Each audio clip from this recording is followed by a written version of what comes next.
اللہ تعالیٰ نے رزق کے 16 دروازے مقرر کیے ہیں اور ان کی چابیاں بھی بنائی ہیں۔ جس نے یہ چابیاں حاصل کر لیں وہ کبھی تنگ دست نہیں رہے گا۔ رزق کا پہلا دروازہ نماز ہے۔ جو لوگ نماز نہیں پڑھتے ان کے رزق سے برکت اٹھا لی جاتی ہے، وہ مال ہونے کے باوجود بھی پریشان رہتے ہیں۔ دوسرا دروازہ استغفار ہے۔ جو انسان زیادہ سے زیادہ استغفار کرتا ہے، توبہ کرتا ہے، اس کے رزق میں اضافہ ہوتا رہتا ہے اور اللہ ایسی جگہ سے رزق دیتا ہے جہاں سے کبھی اس نے سوچا بھی نہیں ہوتا۔ تیسرا دروازہ صدقہ ہے۔ اللہ پاک نے فرمایا، تم اللہ کی راہ میں جو خرچ کرو گے اللہ اس کا بدلہ دے کر رہے گا۔ انسان جتنا دوسروں پر خرچ کرے گا اللہ اسے 10 گنا بڑھا کر دیں گے۔ رزق کا چوتھا دروازہ تقویٰ ہے۔ جو لوگ گناہوں سے دور رہتے ہیں اللہ ان کے لیے آسمان سے رزق کے دروازے کھول دیتے ہیں۔ رزق کا پانچواں دروازہ کثرت نفلی عبادت ہے۔ جو لوگ زیادہ سے زیادہ نفلی عبادت کرتے ہیں اللہ ان پر تنگ دستی کے دروازے بند کر دیتے ہیں۔ اللہ تعالیٰ فرماتا ہے، اگر تو عبادت میں کثرت نہیں کرے گا تو میں تجھے دنیا کے کاموں میں الجھا دوں گا۔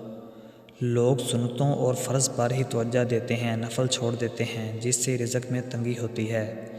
چھٹا دروازہ حج و عمرہ کی کثرت کرنا۔ حدیث میں آتا ہے، حج اور عمرہ گناہوں اور تنگ دستی کو اس طرح دور کرتے ہیں جس طرح آگ کی بھٹی سونا چاندی کی میل دور کر دیتی ہے۔ ساتواں دروازہ رشتہ داروں کے ساتھ اچھے سلوک سے پیش آنا ہے۔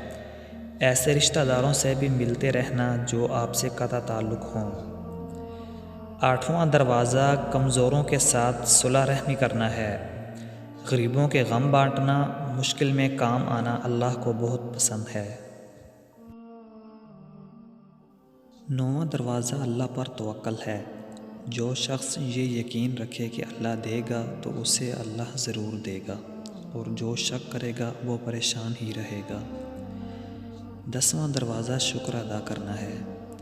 انسان جتنا شکر ادا کرے گا اللہ رزق کے دروازے کھولتا چلا جائے گا۔ 11واں دروازہ گھر میں مسکرا کر داخل ہونا ہے۔ مسکرا کر داخل ہونا سنت بھی ہے۔ حدیث میں آتا ہے، نبی اکرم صلی اللہ علیہ وسلم نے ارشاد فرمایا، اللہ فرماتا ہے کہ رزق بڑھا دوں گا جو شخص گھر میں داخل ہو اور مسکرا کر سلام کرے۔ 12واں دروازہ ماں باپ کی فرما برداری کرنا ہے۔ ایسے شخص پر کبھی رزق تنگ نہیں ہوتا۔ 13واں دروازہ ہر وقت باوضو رہنا ہے۔ جو شخص ہر وقت نیک نیتی کے ساتھ باوضو رہے تو اس کے رزق میں کمی نہیں ہوتی۔ 14واں دروازہ چاشت کی نماز پڑھنا ہے، جس سے رزق میں برکت ہوتی ہے۔ حدیث میں ہے کہ چاشت کی نماز رزق کو کھینچتی ہے اور تنگ دستی کو دور بھگاتی ہے۔